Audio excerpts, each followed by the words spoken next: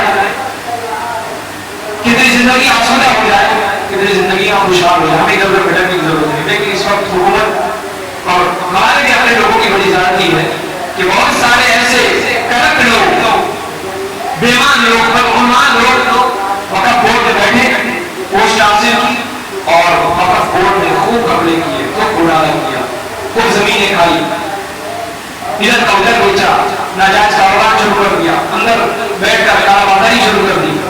اور نتیجہ یہ ہے کہ وقف سے جو مسلمانوں کو فائدہ ہونا چاہیے وہ نہیں ہو رہا. یہ ماشاء اللہ کہیں کہیں ہے. یہ ہمارے بزرگوں نے ہمارے نام کیا تھا, اتنی بڑی پراپرٹی, اتنی بڑی وراثت ہمارے بزرگوں نے ہمارے ہاتھ میں دیا. اگر ہم اس کے سچے محافظ بن جائیں, ہماری قوم کا ہر فرد اگر وقف کی زمین کو سیریس سمجھنے لگے, اس کی مشروعیت کو محسوس کرنے لگے کہ یہ کیوں ہے اور ہمارے باپ داداؤں نے, ہمارے بزرگوں نے کیوں کیا تھا یہ چیز, اگر اس کی حیثیت کو سمجھ جائے اور اس کے استعمال صحیح استعمال کو اگر اسے صحیح استعمال کے طرز پر اسے ضرورت کار آنے لگے تو یقیناً امت کے بے شمار مسائل حل ہو سکتے ہیں.